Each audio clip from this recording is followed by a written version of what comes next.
ஓட்டு சிலிப்பு கொடுத்து விட்டா மட்டும் பத்தாது. ஓட்டு போட்டு வெளியே வரேன் பூரா நம்மளுக்கு போட்டுருக்கானாங்கிறத கன்ஃபார்ம் பண்ணிக்கங்க. சரிங்க.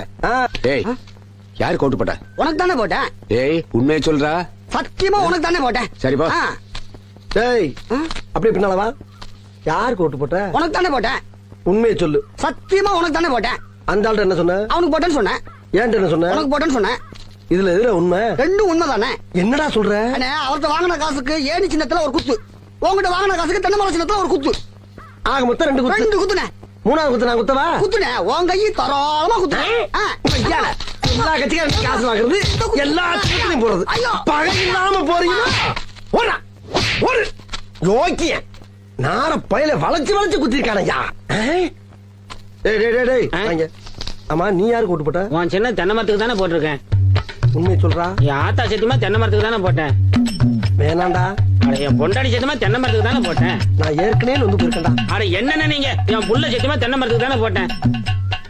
எனக்கு நம்பிக்கை இல்ல. நீ இப்படி நம்பிக்கை இல்லன்னு சொல்லுவேன்னு தெரிஞ்சுதான் நான் ஓட்டு போட்ட சீட்டையே கையில கொண்டு வந்திருக்கேன். ஓட்டு போட்ட சீட்டியா? என்னென்ன இங்க பாருங்கண்ணே, தென்னை மரத்துல போட்டுக்கணா. அட, என்னென்ன நீங்க எத்தனை வருஷமா நீங்க செஞ்சுட்டு இருக்கீங்க தென்னை மரத்துல போடுறான்னு. நாங்க நினைவு இல்லாம இருக்கோம். 17 வருஷமா தென்னை மரத்துல தான் போட்டுக்கிட்டு இருக்கோம். நாங்கெல்லாம் வாக்கு மாற மாட்டோம்னே.